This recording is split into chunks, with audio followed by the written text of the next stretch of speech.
सब प्रश्नों का समाधान सत्संग में है। जब तक आप लोग सत्संग में नियम नहीं निभाएंगे तब तक आपके अंदर शंकाएं भी चलती रहेंगी और आप परिस्थितियों के ऊंचे नीचे होने से हलचल में भी आते रहेंगे। हम लोगों के पास कोई मंत्र या जादू या ऐसी कोई चीज़ नहीं है कि जो तुम बोलो आप हालत ठीक कर दीजिए और हम ऐसे फूंक लगाएंगे हालत ठीक हो जाएगी। हालत जो भी आ रही है वो ईश्वर की ओर से आ रही है। हालत को बदलना ना तुम्हारे हाथ में है ना हमारे हाथ में है। हमें अपने नजरिए को बदलना है। सत्संग ये नहीं कहता कि हम परिस्थितियों को बदलने की कोशिश करें।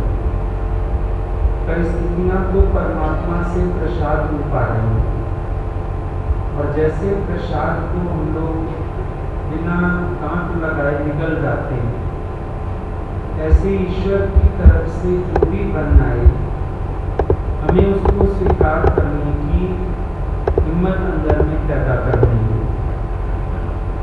सत्संग से वो हिम्मत मिलती है कि आप हर परिस्थिति में बैलेंस रह सको, साथ ही साथ आप हर बात में भलाई देख सको। जब आप अपनी इच्छा से तोलते हो तो कभी कभी ईश्वर के किए से भी भलाई नहीं ढूंढ पाते, पर जब अपनी इच्छा छोड़ देते हो तब समझ में आता है ईश्वर की तरफ से जो भी हो रहा है वो अच्छे के लिए हो रहा है। कहीं तो हमारे कर्मों का हिसाब खत्म हो रहा है, कहीं परमात्मा हमको वैराग्य दिला रहा है, कहीं परमात्मा हमको जीवन का सार समझा रहा है। कुछ ना कुछ भलाई जरूर छिपी हुई।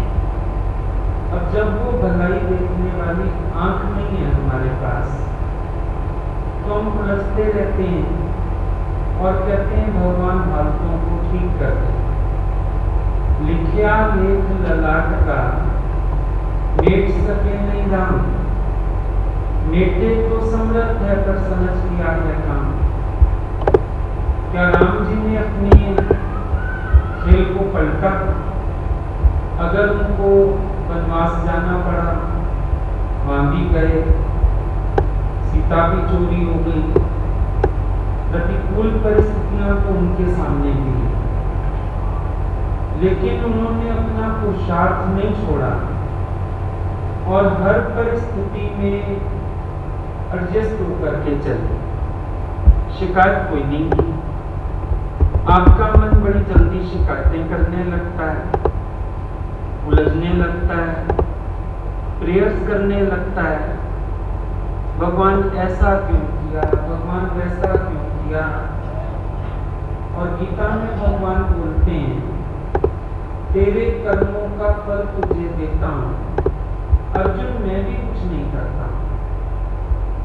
हमने जबरदस्ती भगवान को कर्ता बना रखा और उसको पकड़े रहते हैं और चाहते हैं कि वो हमारे अनुसार परिवर्तन कर दे।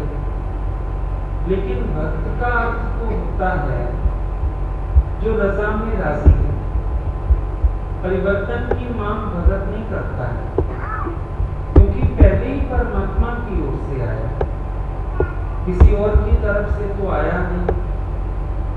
जो आया वो परमात्मा की तरफ से ही आया है और परमात्मा जानता ही है।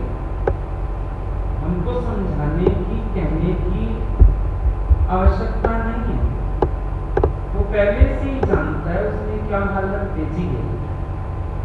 और ये भी उसकी कृपा है, किसी भी परिस्थिति को भेजने से पहले वो हमको उस परिस्थिति को सहने की ताकत भी देता है, हिम्मत भी देता है। आपने कभी सब्जी ली होगी, सब्जी वाला पहले काट रखता है, बाद में सब्जी डालता है।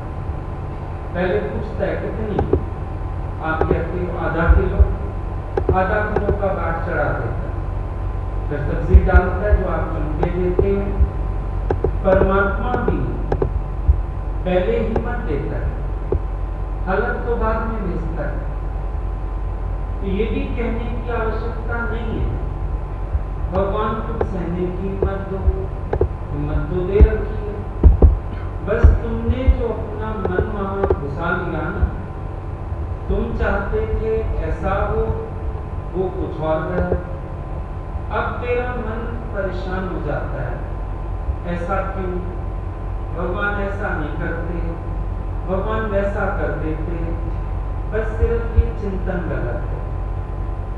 आपको परेशानी आपके ख्याल दे रहे हैं, बाकी तो परेशानी वाली कोई बात है, क्योंकि आप चाहते हो आपके अकॉर्डिंग हो जाए। और सत्संग कहता है समर्पित हो जाओ, मेहरबान, जो कुछ दिया अच्छा किया, शुक्रिया, कोई बड़ी बात नहीं है। हम हर परिस्थिति में थैंकफुल हो सकते हैं, हम हर परिस्थिति के लिए परमात्मा का धन्यवाद कर सकते हैं, हम हर परिस्थिति में वाह कर सकते हैं। शिकायत करने की बात ही क्या है? अगर कुछ चला जाता है तो आप भी जानते हो सब जग चलन था, कोई प्राणी चला जाता है तो भी आप सबको मालूम है, सदा न संग सहेलियां, सदा न काले देश, सदा न इस जग जीवना, सदा न राजाई देश। हमेशा रहने वाला कुछ नहीं है, परिवर्तन संसार का नियम है, सब बदलता रहता है। तो कोई बड़ी बात नहीं है कि हम उलझे किसी बात में, या हम बोले मेरे साथ हालत क्यों आई। दादा भगवान कहते थे nothing is new under the sun. इस सूरज तले कोई नई बात तो हो नहीं गई, सब तुम देख रहे हो पहले से होता आ रहा है। आज जो परिस्थिति हमारे साथ है वो कल किसी और के साथ आ चुकी है। आज जो दुख हमारे पास है पहले किसी और के पास आ चुका है। कोई बड़ी बात नहीं है इसमें। देखो अगर कोई बीमारी आती है, तकलीफ आती है, दुख आता है, आपसे पहले वो किसी के पास आ चुका है, तभी तो उसकी दवाई बनी। आप कहते हो मेरे को ये बीमारी आ गई, मेरे को ये हालत आ गई, लेकिन आप ये सोचो ये हालत पहले किसी के साथ आ चुकी है। अब संतों की वाणियां क्यों हैं? इसका मतलब कई लोग उनसे प्रश्न कर चुके थे, आए होंगे उनके जीवन में। डॉक्टरों के पास इलाज क्यों है? उनसे पहले किसी के पास ये बीमारी आई है। बीमारी का नाम कैसे पता चला? नाम रखा गया मतलब पहले डायग्नोज हो गई होगी, किसी को हुई होगी, उसका नाम रखा गया, उसका इलाज हो जा गया। अब आज डॉक्टर तुम्हें कह रहा है तुम्हें ये वाली प्रॉब्लम होगा, इसका मतलब नई बात तो नहीं। अब नई बात नहीं है, लेकिन हम परेशान क्यों हैं? हम इसलिए परेशान हैं क्योंकि हमने अपने मन को प्रिपेयर नहीं किया। हमने ये सोचा आज उसके घर हालत है, शायद मेरे घर नहीं है। कईयों के साथ शमशान हुआ है, कईयों के घर अफसोस भी करा है, पर हमने ये नहीं सोचा हमारे वाला भी जा सकता है, ये भी नहीं सोचा ये शरीर भी जा सकता है। इसीलिए घबरा जाते। जब अचानक कोई हालत आ जाती है, हम डर जाता है, मेरे साथ ये घटना क्यों घट गई, मेरे साथ ये हालत क्यों आ गई। हालत तो दुनिया में सबके साथ है, तुम्हारे साथ कोई नई बात तो नहीं। जहां जहां जो लोग नौकरी कर रहे हैं सबके साथ प्रॉब्लम्स है, तुम्हारे साथ नहीं तो नहीं। होता रहता है, पॉलिटिकल एटमॉस्फेयर होता है कि छुट्टी की दिक्कत होती है, इर्द गिर्द के लोग तेज होते हैं, ये तो चलता है, कौन सी बड़ी बात है। अपने आप से पूछ के देखो कहां चले जाओगे तो इस बात से बच जाओगे। एक ने बोला मेरे ऑफिस में बड़ी पॉलिटिक्स है, हम सोच रहे हैं जॉब चेंज कर लें। मैंने कहा पहले पता करवा लेना वहां पॉलिटिक्स नहीं, जहां इंसान है वहां इंसानी स्वभाव, सीधी सी बात। अपने आप को एडजस्ट करना सीखो ना। आप अगर हालत से विचलित होते हो तो ये आपकी कमजोरी है। अब वेदर चेंज होता है, अगर हमको खांसी जुकाम हो जाता है, बुखार हो जाता है, तो हमारी बॉडी में इम्यूनिटी कम है। मौसम तो सारी दुनिया के लिए बदल रहा है, लेकिन हमको ही तबीयत खराब हो गई क्योंकि हमारे अंदर दम नहीं।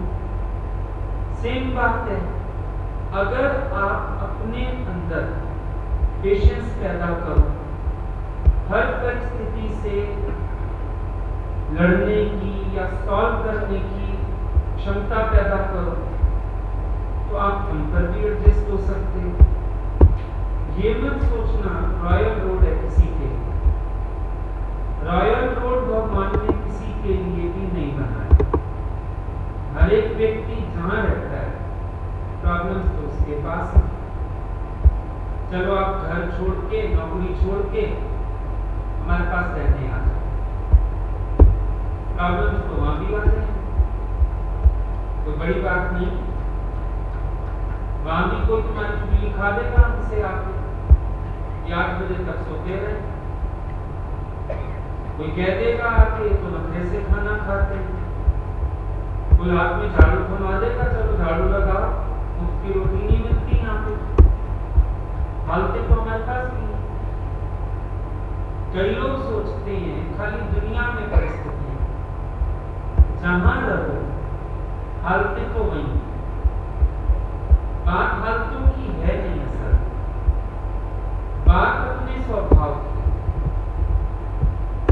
जो खुद फ्लेक्सिबल है वो जहां रहेगा वहीं फिट हो जाएगा, और खुद अंदर से फ्लेक्सिबल नहीं है तो हम सबकी शिकायत करते रहते हैं।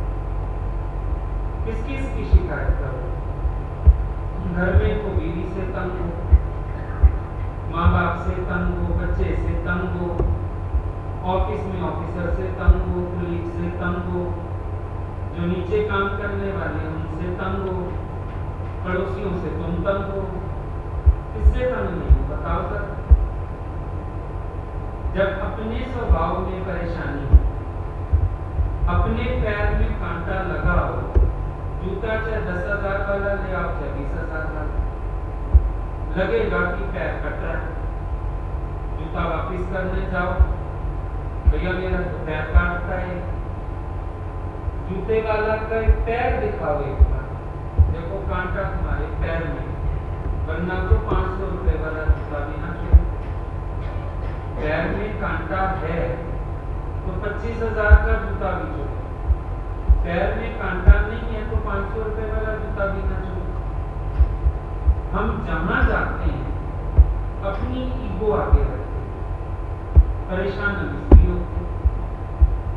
हम दूसरों के स्वभाव बदलना चाहते हैं, परेशान इसलिए होते हैं।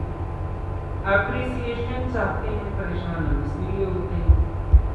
अपने अंदर से चाहनाएं छोड़ो। और इसमें आज हमारे पास जितने लोग आते हैं ये सारे हमारे अकॉर्डिंग होते हैं। इतने बड़े बड़े ग्रुप चलते हैं, 500-500 लोगों के, 1000-1000 लोगों के, तो क्या सब कुछ फ्लेक्सिबल होता है? नहीं, कुछ विचार मिला लेते हैं, खुद से हम लोग मिला लेते हैं। हम लोगों ने एक बार बड़ा यज्ञ रखा हरिद्वार में, किसी को पता तो नहीं होता मौसम का, किसी चीज का। अचानक से जब प्रसाद का समय हुआ शाम को, बारिश आ गई, और ऐसी बारिश जैसे कोई बाल्टियां उड़ेगा। मतलब वक्त ही नहीं मिला कि तंदूर साइड कर लिए जाए, कुछ कर लिया जाए। 5 मिनट के अंदर अंदर तंदूरों में पानी भर गया, जैसे बड़े बड़े बकेट्स भर के रखे। चप्पलें ऐसे तैरने लगी जैसे बच्चों ने नावें तैराई। पब्लिक थी बहुत सारी, 18 बसें लेके गए हुए थे हम लोग। एकदम से टेंट लगे हुए, पब्लिक वहां बैठी। पहले तो सबको घर में एडजस्ट किया, बैठने की जगह बनाई। अब खाने का क्या हो? इतने लोगों की चपातियां कहां से आई? फिर भी बच्चों ने हिम्मत की, तंदूर को बड़े बड़े तवे लगा लिए, बड़ी कढ़ाइयां लगा ली किचन में, फुलके बनाए। बारी बारी करके कुछ कुछ लोगों को खिला के जहां जहां सब कह रहे थे भेज रहे थे। लेकिन उसमें भी एक व्यक्ति नाराज हो गया। बजाय ये सोचने के कि अचानक से ऐसा हुआ, बाहर शहर है और इतनी तो व्यवस्था हो रही है, उसको थोड़ा आधा पौना घंटा लग गया उस तक भोजन पहुंचता। बहुत नाराज थी। लेकिन हममें से कोई भी चिल्लाया नहीं, दुखी नहीं हुआ। प्यार से सब बच्चे उसके पास बैठे, उसको प्यार किया, सॉरी भी बोल दिया लोगों ने, उसको खाना खिलाया प्यार से। अगले दिन तो अगले नहीं माफी मांगी कि हमसे गलती हुई, हमको विक्षेपता में नहीं आना चाहिए। तो हालात तो कहीं भी खड़े हो जाते हैं। बसें जाती हैं, कई बार रास्ते में बस भी खराब हो जाती है, पीछे से दूसरी भी मंगानी पड़ती है। उसमें क्या बात है? परिस्थितियों को क्या ब्लेम कर रहे हैं? अभी हम आपके बैठे ही थे, एकदम को शॉर्ट सर्किट हुआ, पता नहीं क्या हो। ये लोग बोलने आए, उनका भी फैन बंद कर दीजिए, ठीक करते हैं। अब कुछ सिचुएशंस ऐसे हैं, मालूम ही नहीं कब खड़े हो जाएंगे, तो उसमें उलझना क्या? लेट इट बी सो। क्या हो गया? ये भी गुजर जाएगा, वो भी गुजर जाएगा। पेशेंस रखने से इंसान बड़े से बड़ी प्रॉब्लम सॉल्व कर सकता है। और इम्पेशेंट हो जाएगा अगर, बल्कि दिमाग में मैस हो जाता है। आज कोई भी बात आए, क्या कहते हो दूसरे को? पुनः ठंडा दिमाग करके सोच, रुक जा, भी आराम से सोच। ठंडा दिमाग क्यों करना है? क्योंकि आप माइंड में मैस पैदा करते हैं। जब वश करने वाले जंगली जानवर को भी वश कर लेते हैं, हम इंसानों के साथ भी प्यार से नहीं रह सकते। हम उनके साथ भी उलझ जाते हैं, सबके स्वभाव से परेशान हो जाते हैं। इसका नेचर ऐसा है, उसका नेचर ऐसा है, तो क्या होगा?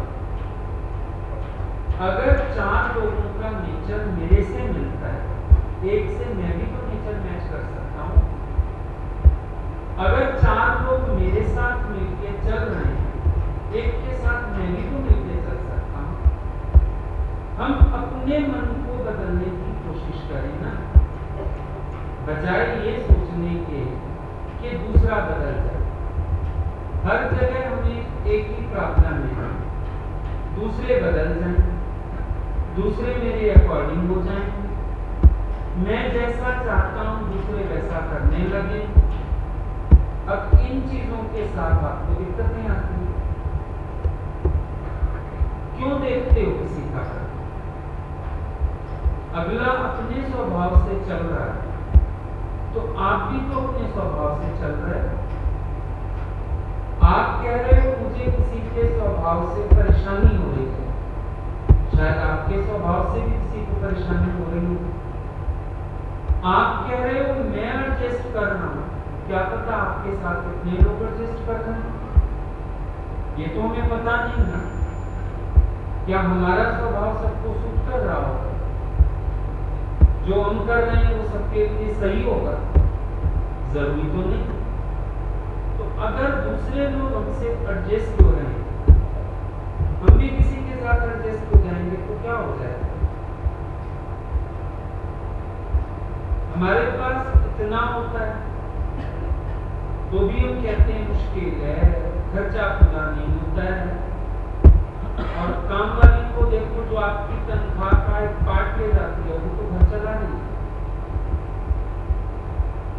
आपने 20 कमाया तो उसको हार्डली 1.5 देते, 2 दे दोगे, ज्यादा नहीं जाते।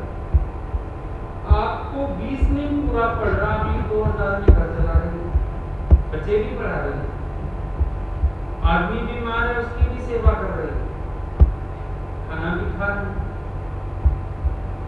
इसका मतलब आपने अपनी इच्छाएं ज्यादा फैला दी। जब एक व्यक्ति संतोषी है, सब्र वाला है, वो अपने आप को अगर एडजस्ट करता है तो कम में भी चल सकता है, और चलते ही थे सारे। तो अब तनख्वाहें इतनी हो गई, पहले कितना आता था घर, तो घर नहीं चलते थे, खाना नहीं खाते थे, अब हो गई लग्जरीज, तो आप परेशान होते। जीने के लिए तो चाहिए, तो जीने लायक तो परमात्मा ने दिया भी हो। कई लोग कहते हैं कि चाहिए तो होता है ना, जीने के लिए तो चाहिए, तो क्या जीने के लिए भगवान ने नहीं दिया? रोटी कपड़ा मकान सबके पास, पेट भरने के लिए भगवान ने सबको दिया, पर आप चाहते हो पेटी भरना, यहां से दिक्कत होती है। आपको पेटियां भरनी है, एफडीज बनानी है, लॉकर में ज्वेलरी इकट्ठी करनी है, बड़ा घर बनाना है, आपकी इच्छाएं आपको परेशान कर रही हैं, वरना बेसिक नीड्स किसकी पूरी नहीं हो रही। अजगर करेंगे चाकर, पंछी करेंगे काम, दास मलुका कह गए सबके दाता राम। दे रहा है ना परमात्मा सबको मिल रहा है, छोटी चींटी से लेके बड़े हाथी तक भगवान ने सबका ठेका उठाया। लेकिन जानवर अपनी अपनी प्रारब्ध में खुश है, जो भगवान देता है वो खुश हो लेते हैं। आप खुश होने के बजाय और की मांग करते हो, इसीलिए आप राजी नहीं हो पाते। अमीर से अमीर आदमी भी वही 2 रोटी खा रहा है, गरीब आदमी भी वही अन्न खा रहा है, वही प्यास है, वही भूख है, क्या परेशानी है? आपको दिखते हैं दूसरों के बंगले, आपको दिखते हैं उनके बड़े बड़े डिनर सेट, चांदी के बर्तन, तो आप परेशान हो जाते। वरना तो परमात्मा दे रहा है, 4 सब्जी से नहीं तो दाल रोटी दे रहा है, दे तो सबको रहा है। आज तक कोई भूखा सोया ही नहीं, भले भूखे उठे हो, भूखे सोए हो, कभी बीमार भी होते हो तो भी भूखे नहीं सोते हो, घर वाले पीछे पड़ जाते हैं, दलिया खा ली, खिचड़ी खा ली, ब्रेड खा ली, दूध पी ले, कुछ खा के सोने देते, कोई नहीं सोया। बिना खाए कोई नहीं मरा, खा खा के ही मरे। फूड पॉइजन कब होता है? जब फूड ज्यादा जाता है या गलत चला जाता है। कभी आपने सुना किसी ने पाका रखा और उसको फूड पॉइजन हो गया? नहीं, ठीक हो जाता है उसका। आप अपने लालच से खाते हो, स्वाद से खाते हो तो तंग करता है आपको, वरना तो गाड़ी बड़ी अच्छी चल रही। तो परेशानी कहाँ हुई? हमारे विचारों में। और हम कह रहे हैं भगवान को उतना देना चाहिए, उतना देना चाहिए, इतना तो दे ही ना, क्यों नहीं दे? और इसी कारण हम कहते हैं चिंता न करो कि परमात्मा ने सबका सोचा हुआ। अब दिक्कत पता है क्या है?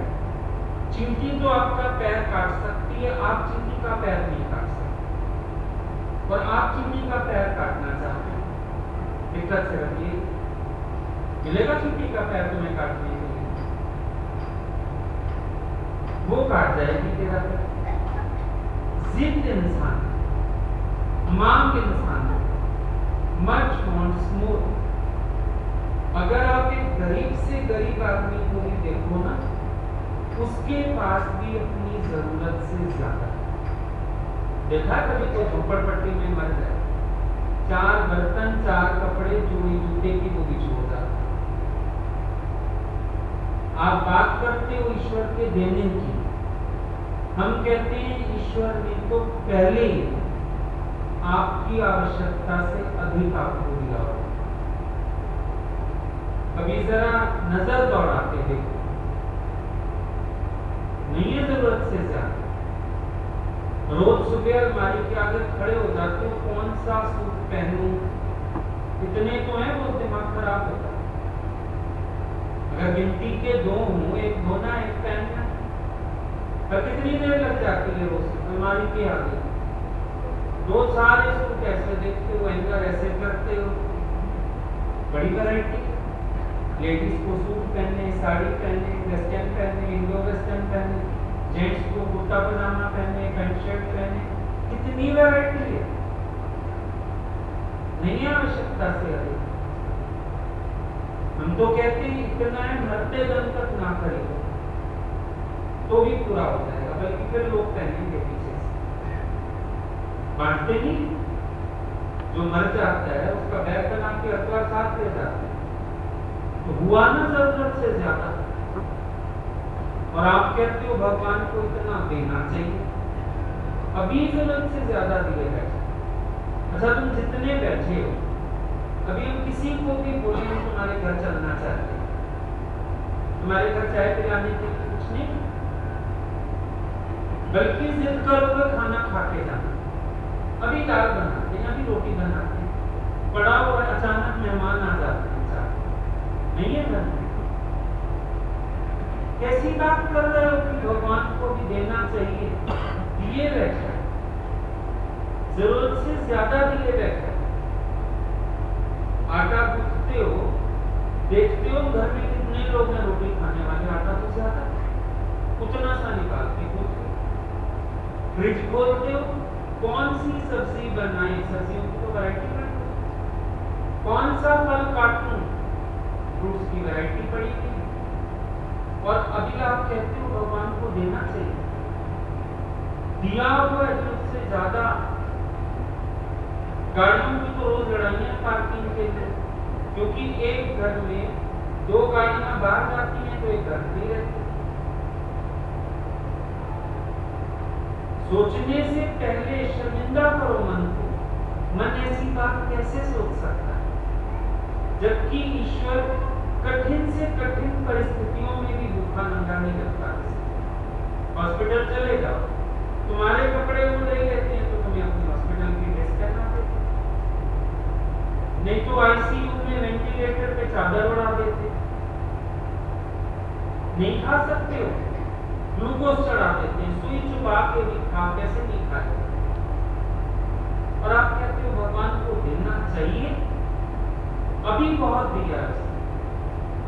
जिस दिन से पैदा हुए वो खाए जा रहे, देंदा दे लेने थक पाए, जुगान जुगान कर खाए खाए। युग बीत गए खाते खाते इंसान, ना ईश्वर थका ना प्रकृति थकी। फिर पैदावार हो रही है, फिर खा रहे हो, फिर आ रहा है, फिर खा रहे हो। शिकायत करने लायक हैं हम लोग, कितनी गलत बात करते हैं जब हम ये सोचते हैं कि भगवान को करना चाहिए, देना चाहिए, शुक्राना माने दे के बैठा, बहुत दे के बैठा, आवश्यकता से अधिक दिया, बल्कि सुबह शाम बैठ के केवल थैंक्स कर, भगवान तेरा बड़ा शुक्रिया। ना देता तो हम क्या कर सकते? अरे सैल पत्थर में जंतु पाए, इतना भी रोजी, अरे पत्थर में भी उसने जीव उपाय है ना, उनको भी भोजन दिया। किसी को रखा क्या खाली? शिवाजी को इनकार आया था, मैं सारी फौज पालता। उसके गुरु एक दिन उसको ले गए जंगल में, अचानक बोलते हैं बड़ा पत्थर हटाए, यहाँ से पत्थर हटाए,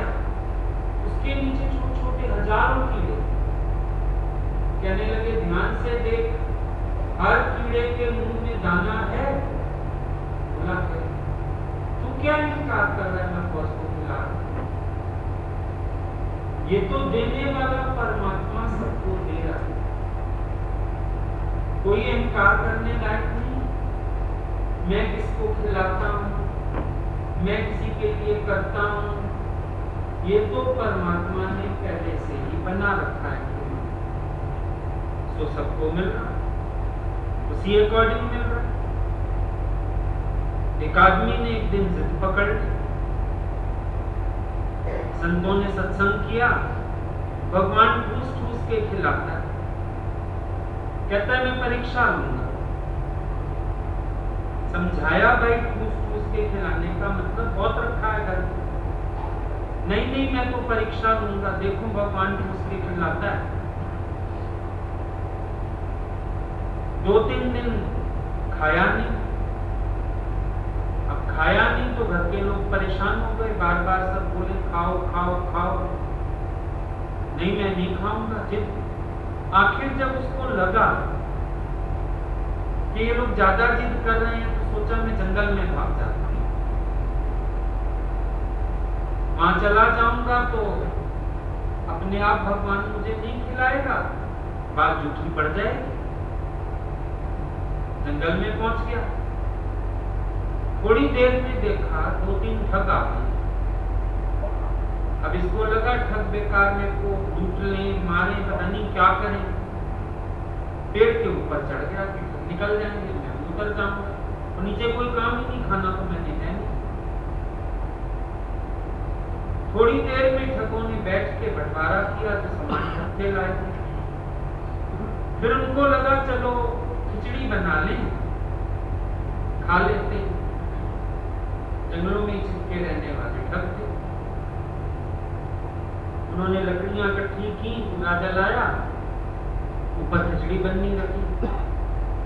अब कितनी देर एक पोजीशन में बैठा रहता, थोड़ा सा हिला डुला। पेड़ के जो सूखे पत्ते थे वो खिचड़ी में जा पड़े। ठगों ने ऊपर देखा, अरे ऊपर तो कोई आदमी बैठा है, नीचे उतर, मैं नहीं आऊंगा। ये तो अपने उससे नहीं आ रहा। ठग बोले इसने जरूर कोई बेहोशी की या हमको मारने की कोई दवा डाली है हमारी खिचड़ी में, हम खा के मर जाएंगे, ये सारा लूट का सामान ले जाएगा। तो बोले नीचे आ, धमकाएं। बोले सच में मैंने कुछ नहीं डाला, तो नीचे उतर, तारा बता दे क्या डाला। मैंने तो कुछ नहीं डाला। बोला नहीं डाला तो खिचड़ी खा के, मैं नहीं खाऊंगा ये खिचड़ी। उसको तो जिद थी, भगवान को आजमा रहा था। बोला मैं नहीं खाऊंगा ये खिचड़ी। बोला पक्का ही पक्का इसने कुछ डाला। 2 ठगों ने पकड़ के बांध दिया, तीसरे ने मुंह में खिचड़ी डाल दी। हाथ जोड़ने लगा, भगवान मैं समझ गया तो उसके खिलाता। तो ये सबकी स्थिति है ना, भगवान ठूस ठूस के नहीं खिलाता था। फिर ये क्यों सोचना कि भगवान को ऐसा करना चाहिए, ऐसा देना चाहिए, जीने के लिए तो चाहिए, जीने के लिए बहुत है, कहीं कमी है ही नहीं। हमारे दादा भगवान ने कितने साल पहले अनाउंस किया था कि जिसको भगवान खाने को ना दे वो हमारे पास आ जाए। दादा का समय बीता, पिता भगवान का समय बीता, गुरुजी का समय बीता, आज इतने साल में भी हो गए। एक भी व्यक्ति ऐसा नहीं आया जिसने कहा मुझे भगवान ने नहीं दिया, आप लोग खिलाइए। बल्कि हम खा रहे होते हैं ना, कोई आ जाए बैठो हम खा के, हम सच में खा के आए। कल भी कोई सुबह सुबह मिलने आया, मैंने कहा बैठो नाश्ता खाओ, हम लोग भी अभी खाएंगे, सत्संग जाएंगे, तुम बैठो। बोला खा के भी आए, साथ भी है, भूख नहीं थी, कम खाया। घर वालों ने एक पराठा पैक भी करके दिया, लंच भी दिया, कितना खाएंगे। हर वक्त तो हमारे पास हमारी जरूरत से ज्यादा। अच्छा अभी सत्संग तक आए, फिर भी जेब में 200, 400, 500 डाल के लाए हो। खर्चा होना था, यहाँ कोई मत्था टेकना था। एक 10 पैसे भी मत्था नहीं टेकना था, फिर भी तुम्हारे पास है। अगर रिक्शा भी करके आए हो, चलो 10 रुपए 20 रुपए, फिर भी 500-1000 तो सबकी जेब, ज्वेलरी और पहनी हुई, सारा जरूरत से ज्यादा नहीं है तो क्या, सब आवश्यकता से अधिक है, लेकिन हमें शिकायत करने की बीमारी। ये नहीं देखते कि परमात्मा ने कितना दिया, ये ढूंढते हो कहां कहां कमी, क्या नहीं दिया, ये होना चाहिए था, ये जरूर ढूंढते फिर रहे, पर ये नहीं ढूंढ रहे हो कि कितना अधिक है। हमेशा देखते हो ऊपर वाले को, कभी नीचे वाले को देखो। ये तो देख रहे हो उसके पास 3 गाड़ी है, मेरे पास 1, ये देख रहे हो किसी के पास केवल साइकिल, शुक्र है तेरे पास कार तो है। ये देख रहे हो हमारा घर छोटा है, ये नहीं देख रहे हो कईयों का तो किराए का, ये नहीं देख रहे कई तो बेचारे फुटपाथ पे सोते। अगर हम अपने अंदर संतोष लाना चाहें, हमें अपनी नजर भी तो बदलनी चाहिए। मैं दुखी हूं, तेरे से ज्यादा कई दुखी, मेरे शरीर में यहाँ दर्द है, वहां दर्द है, हॉस्पिटल में जाके देखो कईयों की टांग लटकी हुई है, कईयों को देखो डायलिसिस हो रही है, यूरिन नहीं पास होता बेचारों को, डायलिसिस हो रही है, कईयों को देखो ऑपरेशन हुए पड़े हैं, कई देखो जले पड़े हैं, फिर भी तो करोड़ों से हम अच्छे हैं कि नहीं? करोड़ों से अच्छा रखा है भगवान ने, और उसके बाद भी सारा दिन हम शोर मचाते रहते। ध्यान दो ना, तुम्हें तो कोई तंगी कर रहा है, किसी पे तो इल्जाम लगता है, दफ्तरों में इधर उधर देखो कहीं पे एलिगेशन लग जाते हैं। तुम्हें तो चलो किसी का नेचर तंग कर रहा है, नेचर भी क्या तंग कर रहा है, काम ज्यादा करना पड़ता होगा, छुट्टी नहीं मिलती होगी, यही सब भी तो। उनको जाके देखो जिनके पास नौकरियां ही नहीं, शुक्र है तुमको नौकरी तो है, कईयों के पास तो है ही नहीं नौकरी। फिर कई होते हैं, उस दिन कोई आया, इस बार सीजन अच्छा नहीं लगा, मैंने कहा शुक्र कर, हर साल अच्छा लगता है, सिर्फ इस साल नहीं अच्छा लगा, और उसमें भी कोई घाटा नहीं हुआ, मुनाफा ज्यादा नहीं हुआ। इतने चालाक लोग हैं, अगर समझो सीजन में 4 लाख कमाते, अब इस साल 1 कमाया, 1.5 कमाया, कहीं ये घाटा हो गया 2.5 लाख का। घाटा कहां से हुआ भैया? 1.5 तो मुनाफा आया ना, पर वो 4 मुनाफा होना चाहिए था, इसलिए 2.5 घाटा हो गया। तुम तो ऐसे इल्जाम लगाए वो भगवान को, फिर कहते हो भगवान ने दुख दिया। दुख कहां दिया? दिखाओ जरा कौन सा दुख है तेरे पास। इस सब इंसान की गलत सोच का नतीजा। अच्छा तुमने 1.5 तो कमा लिया इस सीजन में, किसी बेचारे ने 50 कमाया होगा, 25 कमाया होगा, कोई बेचारा नो प्रॉफिट नो लॉस पे रहा होगा, हो सकता है कोई बेचारा लॉस पे भी रहा हो, फिर भी फायदे में हो, क्यों शोर मचाते हो, क्यों शिकायतें करते हो भाई, क्यों कोसते हो परमात्मा को? मेरा पति चला गया, उस दिन भी कोई आए, हस्बैंड की डेथ हुई, शुक्र करो इतना साथ मिला, बच्चे शादी हो गई, बड़े बड़े हो गए, उनके बच्चे, और बेचारा कितना जीता होता है, कितना जीता होता। इंसान को सबर ही नहीं, 60-70 साल की उम्र में गया भी नहीं ना जाए, कब जाए, कब जाए बताओ? अब तुम्हें तो ये शौक है मैं सुहागन जाऊंगा, अब तुम तो सुहागन चली जाओ, क्या होगा सुहागन जाने से? एक साड़ी लाल पहन जाओगी, एक बिंदी लिपस्टिक लगा जाओगी, सिंदूर लगा जाओगी, मैं सुहागन चली जाऊं, वो बुढ़ा तो नहीं जाएगा पीछे। इतने स्वार्थी हो, अभी ना जाते मुझे तोड़ के जाते, उसको कौन तोड़ता? पर सबको अपना स्वार्थ, इसलिए नहीं जाना चाहिए। अजीब बात है, इतना साथ मिला, सब कुछ मिला, हम ये शुक्र नहीं करते। कईयों को तो एक दिन भी नहीं मिलता। ऐसे भी केस दिखाए हम तुमको। शादी होके बेचारी लड़कियां घर गई हैं, डोली गई है अभी से, पहला फेरा डालने भी नहीं आई, उससे पहले पति चला। ऐसे भी केस है। पर तुम्हें इतनी तो नहीं दिक्कत आई ना, इतने साल हो गए, सब काम हो गए, अब ये तो प्रकृति का नियम है, जो आया है उसमें जाना है। कुछ तो अंडरस्टैंडिंग तुम भी रखो, सारा दोष भगवान को ना दो, कुछ अंडरस्टैंडिंग तुम भी रखो।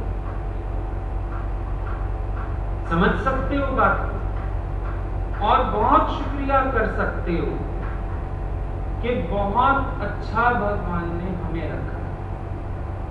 और जिन लोगों को सत्संग मिल गया, हम कहते हैं वो और ज्यादा भाग्यशाली। ना पाई लगता है तुम्हारा, ना पैसा लगता है, वचन इतने अच्छे मिलते हैं, जीवन बदल जाते हैं। ये भी तो एक मेहरबानी है भगवान। देखो यही बातें दुनिया में भी लोग बोलते हैं, पर हम किसी की सुनते समझते कहां। वही बात जब गुरु के मुंह से सुनते हैं मान लेते हैं, कृपा हुई ना परमात्मा। नहीं तो गाया भी सही, सुनाया भी सही, सुना भी सही, फिर भी हमारे जीवन में कुछ नहीं हुआ। कितने पाठ कर लिए, कम पाठ किए, किसी भगवान का पाठ नहीं छोड़ा, सबके किए। शिव जी के भी किए, तो दुर्गा जी के भी किए, तो कृष्ण जी के भी किए, तो राम जी के भी, किसी का पाठ छोड़ा? लेकिन पाठ पक्का कौन सा हुआ? एक भी नहीं। क्योंकि इस भाव से कभी पाठ किया ही नहीं कि मेरे लिए। वो तो भगवान जी को सुनाना है, भगवान जी के लिए। सिर्फ इतनी सी बात है।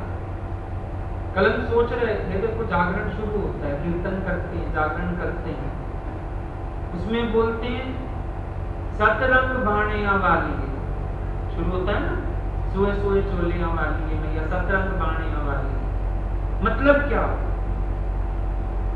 वो जो शक्ति है, परमात्मा है, 7 रंग 9 रंग सोए सोए रंग, माना जिस रंग में सामने आ जाए वही रंग प्यारा है, उसी को बोलो राजमा। तेरा ही राज है भगवान। और तेरे गल पुष्पा वाले हार। अब पुष्पों वाले हार किसको पहनाते हैं? जिसपे राजी होते हैं, खुश होते हैं। मतलब हर परिस्थिति को मैं फूल चढ़ाने को तैयार हूं। शुक्रिया परमात्मा तेरा, मैं शिकायत नहीं करता। शिकायत न कर तू पुकार, सदाई शुक्र कर, शुक्र में गुजार। शुक्र कर, पर ये शुक्र करने की आदत पड़ेगी सत्संग से। अब तुम्हारा बच्चा अगर 2 महीने में एक बार स्कूल जाएगा तो काम बनेगा। रोज स्कूल भेजते। अच्छा, जब पढ़ते थे ना, घर बता भी देते थे टीचर हमारा एब्सेंट है, छुट्टी पे है, या टीचर मैटरनिटी लीव पे। घर वाले बोलते थे कोई टीचर तो आएगा, तुम स्कूल जाओ, है ना।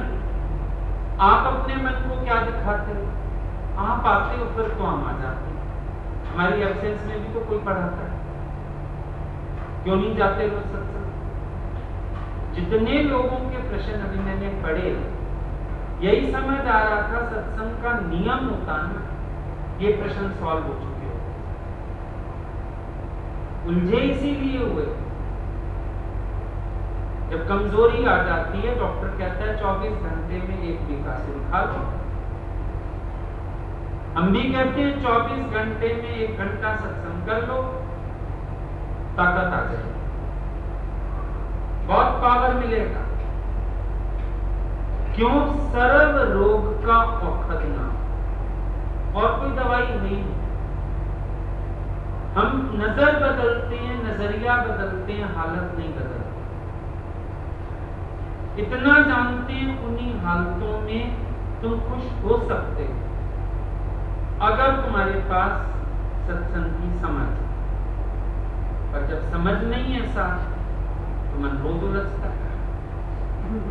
जब नहाना रोज जरूरी है, घर में झाड़ू पोछा रोज जरूरी है, फिर अपने मन की सफाई रोज जरूरी क्यों नहीं?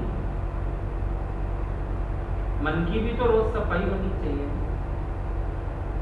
सत्संग में बैठोगे तुम्हारा मन साफ होगा, और तेरा मन साफ है, तुझे दुनिया से फिर कुछ लेना ही नहीं। हम कंसर्न रखे बैठे हैं, इसी बात से तो परेशान है। ये ऐसे क्यों करता है, ये ऐसे क्यों चलता है, इसको ऐसे नहीं करना चाहिए। सारा दिन उंगली तुम्हारी यूं यूं यूं उठती है। उस दिन किसी ने बोला लोग सत्संग में आके भी ऐसे क्यों चलते हैं? मैंने कहा तुम सत्संग अपने लिए आए हो, लोगों के लिए आए हो? यहां भी आके क्यों पॉइंट आउट करते हो किसी? तेरा मतलब तुमने यहां भी बीमारी लगा दी आपको, फिर दूसरे को देखते वो ठीक चल रहा है, गलत चल रहा है, वो गुरु बैठा है सबके लिए। तुम ये देखो तुम सही चल रहे हो। दादा भगवान बोलते थे मुझे ये मत बताओ सामने वाले ने क्या कहा, मुझे ये बताओ तुम्हें क्यों लगा और तुम्हारा रिएक्शन क्या है। फिर फर्क क्या हो? दुनिया के लोगों में और तुम्हारे में क्या फर्क हुआ? अगर वो लोग जैसा करते हैं तुम भी वैसा करते हो, अंतर क्या है फिर तुमने देखा होगा मोची के पास या लोहार के पास एक न्याई होती है, एक हथौड़ा होता है। कभी जाके पूछना लोहार से हथौड़े कितने टूटे और न्याइयां कितनी टूटी, वो तुम्हें बताएगा न्याई उसकी जिंदगी में एक आधी टूटती है, और हथौड़े तो कई टूट जाते हैं, हथौड़े दिन में टूट जाते हैं। वार करने वाला कमजोर होता है, सहने वाले को भगवान ताकत देता है। हम ये सोचते हैं जो वार कर रहा है ना वो बड़ा होशियार है, वो बड़ा पावरफुल है, वो बड़ा तेज है। नहीं, सहने वाला ताकतवर होता है, जो सहन कर सकता है। तुम सहन शक्ति रखो अपने अंदर, और फिर अगर कहीं नाजायज होगा या तुम्हारे कर्म का नहीं होगा खेल, तो भगवान तो अर्जुन के साथ युद्ध के मैदान में खड़े हो गए। जिसको हम कह रहे हैं ना अन्याय, अभी वो अन्याय है नहीं। अन्याय होता तो भगवान खुद खड़े हो जाते तुम्हारे साथ। अर्जुन के साथ हो रहा था अन्याय, भगवान खड़े हो गए और पूरा युद्ध जितवा दिया। हमें जहां थोड़ा सा कुछ सहना पड़ता है वही हम अन्याय की कहानियां गाने लगे। जुल्म हो रहा है, अनर्थ हो रहा है, अन्याय हो रहा है। भगवान की तरफ से यही न्याय है, क्योंकि जग जिसे कहते हैं कर्मों की खेती, जैसा यहां बोए कोई वैसा फल देती है। तूने बोया क्या था प्राणी, तेरी आत्मा ही जाने, परमात्मा ही जाने। ये बात समझने की कोशिश करो, ये विचार करने की कोशिश करो कि ये जो सामने आ रहा है ये मेरे ही किसी कर्म का हिसाब किताब होगा। कल तुम करके आए, आज तुम्हारे सामने आ, पर फिर वही बात है, एक दिन में पक्का नहीं होगा। रोज रोज सत्संग का अभ्यास चाहिए। रोज जाके जब सत्संग में बैठोगे तब बात बनेगी। रोज जाके जब सत्संग में सुनोगे एकाग्रता से, हिम्मत आएगी, पावर आएगा। बुद्धि तक बहुत कुछ हम जान लेते, पर बुद्धि तक जानने से काम नहीं बनता। जीवन में उतरना चाहिए, अनुभव में आना चाहिए, बात तब बनती। तो जैसे टीचर का बच्चा भी स्कूल तो जाता है, चाहे खुद टीचर है, चाहे अपने स्कूल में ही डाले बच्चे, पर स्कूल तो जाना पड़ेगा। स्कूल जाए बिना गुजारा नहीं होता। इसी तरह से भले बुद्धि में ज्ञान भी कैच हो गया तो भी सत्संग के नियम के बिना उन्नति नहीं। जैसे बचपन से वो सुनते आए हो ना, रसरी आवत जागते सिर पर परे निशान।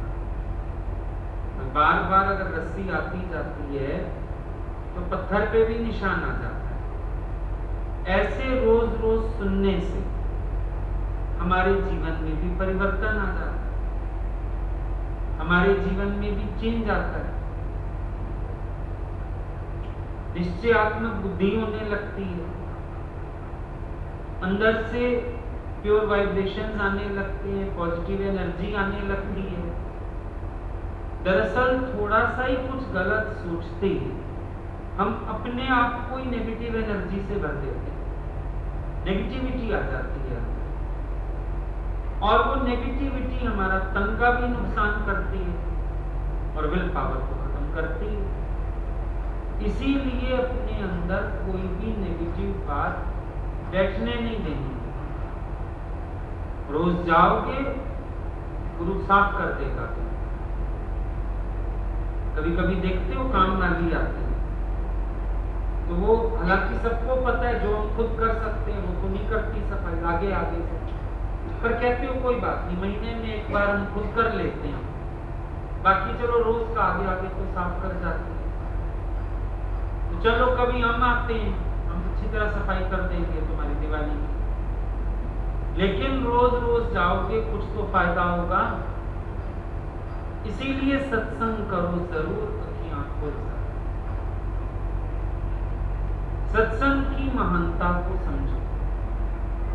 वाल्मीकि नारद आदि जो सत्संग की महिमा कर गए, नीच भी हुए महान सत्संग में आ, कर अपना कल्याण सत्संग में आ।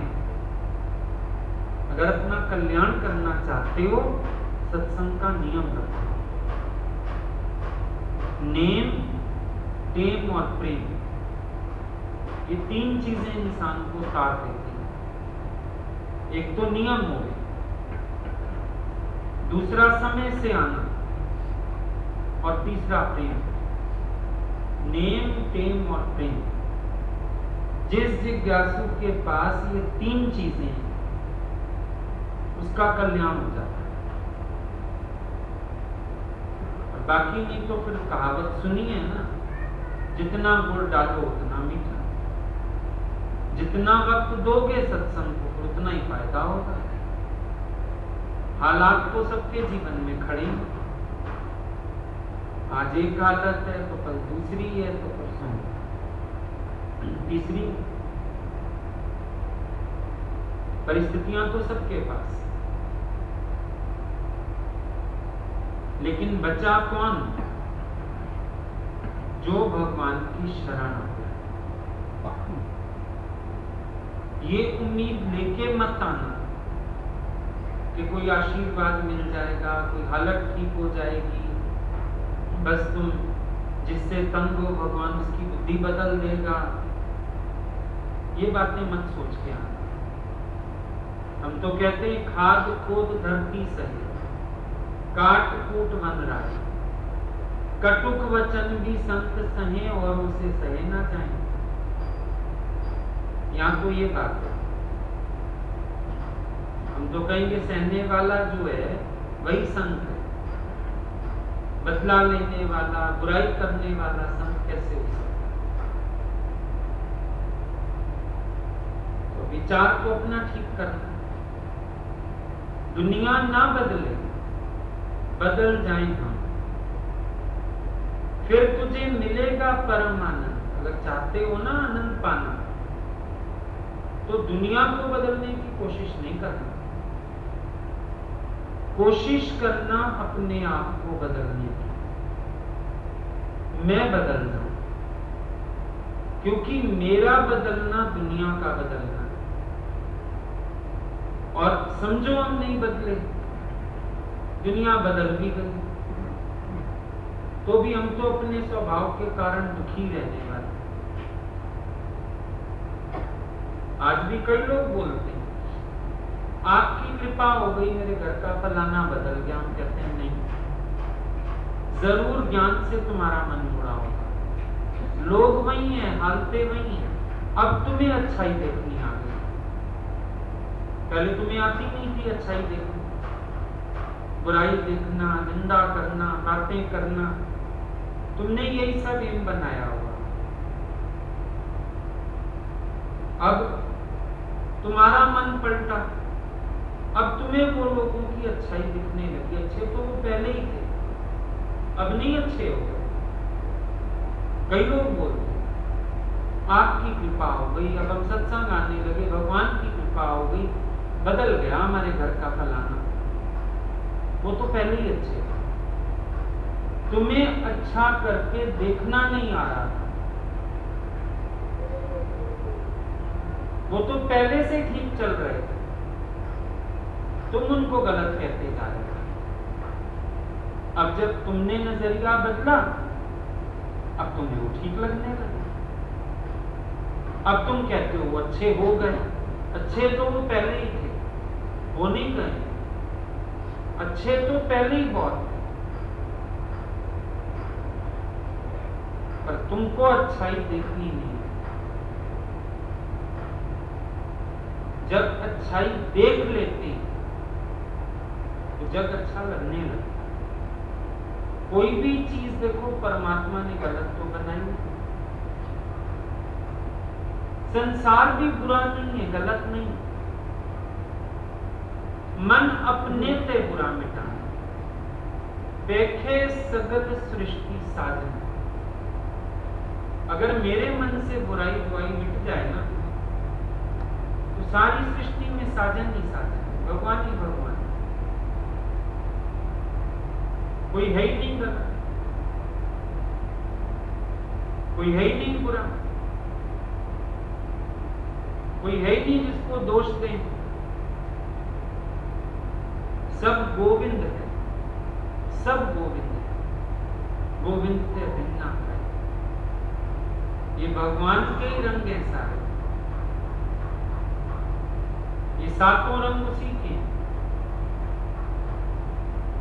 उसमें सारे रंग आ गए। लाल भी आ गया तो काला भी आ गया, सफेद भी आ गया तो पीला भी आ गया, नीला भी आ गया तो हरा भी आ गया, सारे रंग उसी के। जिस दिन ये अनुभव करना आ जाएगा, ये सारी शिकायतें खत्म हो जाएंगी। ना कोई गलत है, ना कोई दुश्मन है, ना कोई बुरा है, नाना रूप धरे बहुरंगी। ये एक ही परमात्मा ने अनेक रूप धारण किए। बस अब इतनी कृपा तुम अपने ऊपर करो, रोज सत्संग में बैठ के ये समझ पक्की हो। जितना ये समझ पक्की होती जाएगी, मन से सारे विकार दूर हो जाएंगे, मैल दूर हो जाएगी। दूसरों के लिए मन में जो भावनाएं रख के बैठे हो, सब खत्म हो जाएंगे। ये तो भगवान की इंसल्ट है ना, कि हम उसको कोई प्रकट करना चाहें और वो प्रकट ना हो। इंसल्ट नहीं है उसकी। अगर मीरा जहर में भी प्रकट करना चाहे, सांप में भी प्रकट करना चाहे, तो भगवान को प्रकट होना पड़ेगा। तो आप भी जहां भगवत भाव रखोगे, उसी घट से भगवान प्रकट हो जाएगा। पर ये मेहनत आपको करनी पड़ेगी। सत्संग आपकी मदद करेगा, गुरु आपकी मदद करेगा, मेहनत आपको करनी